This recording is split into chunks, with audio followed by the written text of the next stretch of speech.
नमस्कार दोस्तों, उम्मीद है आप लोग अच्छे से होंगे, आपकी सेहत अच्छी होगी। अगर आपने मेरे कुछ वीडियोस देखे हैं, पसंद आए हैं, अगर तो उन्हें लाइक कर दीजिएगा और इस चैनल को सब्सक्राइब ज़रूर कर दीजिएगा ताकि समय-समय पर आपके समक्ष नए-नए वीडियोस आते रहें। दोस्तों, आज के वीडियो को बनाने का जो टॉपिक है, वो है कंपाउंडेबल और नॉन कंपाउंडेबल ऑफेंसेस क्या होते हैं, उसके बारे में थोड़ी जानकारी को बढ़ाने के लिए ये वीडियो बनाया गया है। इसका एक इंग्लिश वर्ज़न जो पहले भी बनाया जा चुका है, उसका इंग्लिश वर्ज़न उन लोगों के लिए है जो लोग हिंदी भाषा से को ये अच्छे से नहीं जानते हैं, खासकर जो साउथ की जो स्टेट्स हैं, जो कहते हैं कि थोड़ा-सा आप इंग्लिश में भी वर्ज़न डालिए, एटलीस्ट इंग्लिश सबटाइटल्स डालिए। तो इसलिए वो पोर्शन जो है उन लोगों के लिए बनाया है जो हिंदी लैंग्वेज को अच्छे से नहीं जानते हैं। तो आपके लिए यही बनाया है वीडियोस, ये कंपाउंडेबल ऑफेंसेस क्या होते हैं, नॉन कंपाउंडेबल ऑफेंसेस क्या होते हैं। तो आइए हम पहले compoundable offences, non compoundable offences को जानने के लिए कोड ऑफ क्रिमिनल प्रोसीजर है, उसको थोड़ा सा देखते हैं और उसमें जानते हैं कि कंपाउंडेबल ऑफेंसेस की को किस श्रेणी में रखा गया है और नॉन कंपाउंडेबल ऑफेंसेस कौन से होते हैं, वो सारी उसके बारे में हम कोड ऑफ क्रिमिनल प्रोसीजर को एक बार देख लेते हैं, उसी के बारे में हम बता पाएंगे। तो दोस्तों देखिए, चैप्टर सेक्शन अगर हम 320 को देखेंगे, ये कोड ऑफ क्रिमिनल प्रोसीजर का जो है सेक्शन 320 का, तो ये बताता है कंपाउंडिंग ऑफ ऑफेंसेस। भाषा क्या कहती है, part 1, the offences punishable under this section of Indian Penal Code specified in the first 2 columns next following may be compounded by the persons mention in the third column of the table. देखिए 3 columns बनाए हैं, एक तो offence है, एक section of Indian Penal Code जो बना रखा है, और person by whom the offences may be compounded. तो ये जो पर्संस हैं, यही ऑफेंस है वो कंपाउंड करा सकते हैं, इनके अलावा दूसरे कोई पर्सन है वो ऑफेंस को कंपाउंड नहीं करा सकते। तो कंपाउंडेबल ऑफेंसेस होते क्या हैं, जैसे मान लीजिए कोई ऑफेंस हुआ और किसी के अगेंस्ट ऑफेंस हुआ, जो विक्टिम होगा वही जनरली ऑफेंस को कंपाउंड करा सकता है। मीन सेटलमेंट हो गया, समझौता हो गया, अक्यूज्ड के साथ कहा चलो ठीक है, इतना लंबा ट्रायल चलेगा, पेन होगी दोनों पार्टीज को, तो कई बार समझौता हो जाता है, दोनों का जो भी नुकसान हुआ है वो उसकी कोई भरपाई कर देता है, तो आउटर एक कोर्ट एक तरह का सेटलमेंट हो जाता है, तो वो उस तरह के ऑफेंसेस को कंपाउंड किया जा सकता है। लेकिन इस तरह के सारे ऑफेंसेस को कंपाउंडेबल जो है वो नहीं बनाया गया है, सिर्फ कुछ लिमिटेड ऑफेंसेस हैं जो लाइटर ऑफेंसेस हैं, उन्हीं को ही कंपाउंडेबल डाल रखा है, या फिर थोड़े से लाइटर से थोड़े से ज्यादा मॉडरेट लेवल के कह लीजिए वो ऑफेंसेस है, उनको कंपाउंड किया जा सकता है। लेकिन अब ये जो टेबल बनाया गया है, पार्ट 1 का जो टेबल है, ये सिर्फ लाइटर ऑफेंसेस के लिए बनाया गया है, जो जिनमें सजा का प्रावधान ज्यादा नहीं है, 3 साल से जनरली नीचे तक की जो सजा होती है उनको ये डाला गया है इसमें। तो अब देखिए कौन कौन से श्रेणी में डाले गए हैं, जैसे कोई सेक्शन 298 है, ये डाला गया है, और ये वॉलंटरी कॉजिंग हर्ट, जिसकी सजा 3 साल 1 साल ही है मैक्सिमम। तो पर्सन जैसे किसी को कोई लड़ाई हो गई, झगड़ा हो गया और किसी को इंजरी हो गई, जब बॉडली पेन हो गया, अगर वो व्यक्ति चाहे कि अब मैंने ट्रायल नहीं चलाना है और ऑपोजिट पार्टी के साथ सेटलमेंट हो जाती है, तो वो चाहे पुलिस अगर ऑफेंस मतलब जो केस अगर रजिस्टर पुलिस स्टेशन में भी हुआ हो, तो पुलिस स्टेशन उसका बयान या उसकी स्टेटमेंट रिकॉर्ड करके ही वो ऑफेंस को क्लोज कर देती है। तो मींस तो वो चाहे किसी भी स्टेज पे, मतलब ट्रायल से पहले कभी भी स्टेज पे, या ट्रायल भी चल रहा हो तो उसकी स्टेज पे भी ये ऑफेंसेस को कंपाउंड कराया जा सकता है। 323 का हो गया, मींस कंप्लेंट विड्रॉ कर ली और ऑफेंस जो है वो कंपाउंडेड हो गया। और इस तरह से ये बनाया गया, जैसे और भी कई ऑफेंसेस हैं, जैसे रिस्ट्रेन कर दिया, किसी को बंद कर दिया, जिसके अगेंस्ट जिसको रिस्ट्रेन किया गया है 341 CRP IPC के अंदर, तो वो चाहे व्यक्ति चाहे तो वो अपना ऑफेंस को कंपाउंड करा सकता है। और इसके अलावा थेफ्ट का हो गया सेक्शन 379, तो owner of the stolen property, the owner of the property stolen 379 जो है, किसी को चोरी का है, जिसके ऊपर केस लगा हुआ है और जिसका कोई प्रॉपर्टी छोटी मोटी चुरा ली है किसी ने 379 के अंदर, तो वो व्यक्ति चाहे तो अपने कंप्लेंट वापस ले सकता है और जो ऑफेंस है वो कंपाउंडेड हो सकता है। तो इस तरह के कई सेक्शंस डाल रखे हैं जो कंपाउंडेबल है और नॉन कंपाउंडेबल, जो कंपाउंडेबल की श्रेणी में आते हैं। तो इस तरह के अब मेजर सेक्शंस को देखते हैं जो डे टू डे लाइफ में ज़्यादा होते हैं। इस तरह से अडल्ट्री भी जो अब तो कानून मतलब हट चुका है, पहले अगर चाहे अगर हस्बैंड और wife, husband of the women चाहे तो वो ऑफेंस जिसके साथ एडल्ट्री, जिस वाइफ ने जिसके साथ एडल्ट्री की है उस व्यक्ति के अगेंस्ट था, ऑफेंस को कंपाउंड करवा सकता था। तो इस तरह के जैसे डिफेमेशन का था, सेक्शन था 500 IPC का था, जिसके अगेंस्ट कोई जो स्लैंडरिंग स्टेटमेंट्स रिकॉर्ड किए हैं वो व्यक्ति चाहे अपनी कंप्लेंट वापस ले सकता था और ये ऑफेंस है वो कंपाउंडेड हो जाता था। तो ये सारे सेक्शंस बने हुए थे। अब देखिए ये टेबल ना, अब दूसरा पार्ट जो कहता है इसी सेक्शन का 320 पार्ट 2 ये कहता है कि ये वो कैटेगरी के श्रेणी, वो श्रेणी के ऑफेंसेस हैं जो परमिशन चाहिए, जिस ऑफेंस कोर्ट की परमिशन के बिना ऑफेंसेस कंपाउंड नहीं किए जा सकते। तो क्या भाषा क्या कहती है, देखिए, offences punishable under this section Indian penal code specified in the first two columns next following with the permission. अब ये देखिए वर्ड यूज किया गया, with the permission of the court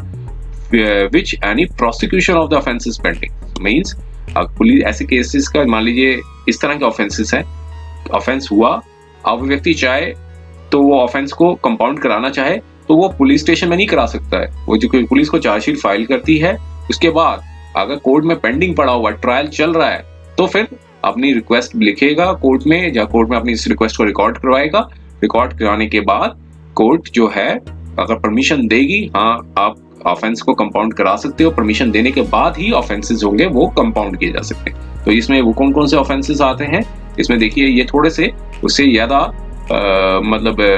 moderate category के जो ऑफेंसेस हैं वो पहले लाइटर थे, ये थोड़े से मॉडरेट है। ऑफेंस तो ऑफेंस ही है, लेकिन इसमें सजा का जो प्रावधान है वो ज्यादा होता है। जैसे पहले था हर्ट था, अब यह ग्रीवियस हर्ट, इसमें सजा ज्यादा होती है, 3 साल से ऊपर की सजा होती है, 7 साल तक भी होती है। तो ये लिखा हुआ है voluntary causing grievous hurt. 325 IPC में अगर केस रजिस्टर्ड है, हर्ट का 323 में था, ये ग्रीवियस हर्ट जो है इसमें 325 के अंदर रजिस्टर्ड होता है। तो जिसके अगेंस्ट हर्ट हुई है, तो हुम हर्ट इज कॉज्ड, जिसको हर्ट दी गई है, वो व्यक्ति चाहे कोर्ट में परमिशन मतलब अपनी रिक्वेस्ट रिकॉर्ड करवा सकता है। कोर्ट अगर परमिशन देगी कि उसका स्टेटमेंट लेगी कि बिना दबाव के आप ले रहे हो, जब सब कुछ हो रहे हो, कोई प्रेशराइज तो नहीं किया जा रहा, तो इस तरह की स्टेटमेंट रिकॉर्ड करवा के या फिर रिक्वेस्ट को एंटरटेन करके ही परमिशन देगी, हाँ अब आप ऑफेंसेस को विड्रॉ मतलब सॉरी ऑफेंसेस को कंपाउंड करा सकते हो। सिमिलरली असॉल्ट का हो गया, criminal assault on wrongfully confined of a person 357 का हो गया, ये भी ऑफेंसेस जो हैं वो कंपाउंड कराए जा सकते हैं। Even criminal breach of trust जो आपने देखा होगा 498 के साथ 406 भी लगाई जाती है जनरली। ऐसे केसेस में अपोजिट पार्टी चाहे सिर्फ अगर 406 को डिलीट करवाना है, जो कंपाउंड करवाना है, तो कोर्ट पार्टी जिसके अगेंस्ट ब्रीच ऑफ ट्रस्ट हुआ है वो व्यक्ति चाहे तो कोर्ट में जाके अपनी जो मतलब रिक्वेस्ट रिकॉर्ड करवा के अपने ऑफेंसेस को कंपाउंड करवा सकता है। तो इस तरह के थोड़े से इवन 420 का भी जो ऑफेंस है चीटिंग का, ये भी कंपाउंड हो सकता है with the permission of the court. तो सारे ये सेक्शंस बना रखे हैं। आगे देखिए आगे क्या कहते हैं, इसको थोड़ा पैराग्राफ्स को आगे ऊपर चलते हैं। अगर लिखा है कि अक्यूज्ड ने ट्रायल फेस कर लिया है और उसको कन्विक्शन हो गई है और अगर अपील जो है वो पेंडिंग पड़ी हुई है, तो no composition of offence shall be allowed with the leave of the court to which he is committed as the case may be before which the appeal is to be heard. जब तक court permission नहीं देगी तब तक जो offence है, मान लीजिए अगर वो अपील पेंडिंग पड़ी हुई है, कोर्ट की परमिशन के बिना ही जो है मतलब वो ऑफेंस है जो है कंपाउंड किए जा सकते हैं। आगे लिखा है हाई कोर्ट और session court acting in exercise of the power of section 401 may allow a person to compound any offense which person is competent to compound under this section। अगर किसी को कन्विक्शन हो गई है, मान लीजिए उसकी अपील भी डिसमिस हो गई है और इसमें या फिर कोई रिवीजन पिटीशन डाली अगेंस्ट दी ऑफेंस के ऊपर, तो फिर ये अगर जिसके अगेंस्ट जो मतलब ऑफेंस हुआ है वो व्यक्ति चाहे रिवीजन पिटीशन में भी सेटलमेंट करके कोर्ट जब परमिशन देगी, इवन रिवीजन पिटीशन भी हो, कोर्ट जब परमिशन देगी, चाहे हाई कोर्ट हो चाहे सेशन कोर्ट हो, परमिशन देगी, उसके बाद ही जो है ऑफेंसेस हैं वो कंपाउंड किए जा सकते हैं। तो फिर आगे क्या लिखा है, composition of offence under this section shall have the effect of an acquittal of the accused with whom the offense has been compounded। अगर accused with whom the offense has been compounded, तो देखिए जब offence जो है compound हो जाते हैं तो फिर कंपोजिशन जो ऑफेंस की जो कंपोजिशन के बारे में होता है कि उससे व्यक्ति का जो है अक्यूटल हो जाएगा। फिर आगे लिखा है कि no offence shall be compounded except with as provided by this section. इसके अलावा जो दूसरे भी कोई ऑफेंसेस हैं उनको कंपाउंड नहीं किया जा सकता। लेकिन इस हिसाब से अगर लॉ को देखेंगे तो सिर्फ 498 भी जैसा ऑफेंस है वो कंपाउंड नहीं किया जा सकता। लेकिन लॉ से ऊपर के साथ साथ सुप्रीम कोर्ट की जजमेंट आ रखी है, तो जजमेंट्स में ये बता रखा है, जैसे मैंने एक वीडियो में डिस्कस किया था, बेशक वो कंपाउंड नहीं किया जा सकता एज पर द लॉ, लेकिन जो फैमिली मैटर्स हैं उसमें अगर पार्टीज के बीच में सेटलमेंट हो जाता है तो कोर्ट परमिशन दे के 498 को भी जो है वो कंपाउंड मतलब कोर्ट प्रोसीडिंग्स को क्वैश किया जा सकता है दोनों पार्टीज के बीच में अगर सेटलमेंट हो जाता है तो इसके लिए उनको ज्वाइंट पिटीशन देनी पड़ेगी। तो इस कौन सा ऑफेंसेस कंपाउंडेबल नहीं किए जा सकते हैं, जैसे कि मर्डर का चांस हो गया, मर्डर का ऑफेंस हो गया। मर्डर के ऑफेंस में का जो ऑफेंस है वो कंपाउंडेबल नहीं किया जा सकता, क्योंकि इसमें स्टेट जो होती है वो प्रोसिक्यूशन एजेंसी तो होती है, साथ में चाहे कंप्लेनेंट चाहे भी चाहकर भी उस ऑफेंस को कंपाउंड नहीं करा सकता। सिमिलरली कल्पेबल होमिसाइड का हो गया, 304 का हो गया, उसमें भी जो है ऑफेंस को कंपाउंड नहीं किया जा सकता। डाउरी डेथ हो गया, ऑफेंस को कंपाउंड नहीं किया जा सकता। और भी हीनस ऑफेंसेस हैं 376 वगैरह के, तो वो भी ऑफेंसेस को कंपाउंड नहीं किया जा सकता। तो ये शॉर्ट वीडियो इसलिए बनाया था ताकि एक डिस्कशंस के लिए, कि ताकि ऑफेंस जो कंपाउंडेबल नॉन कंपाउंडेबल ऑफेंसेस का जो बारे में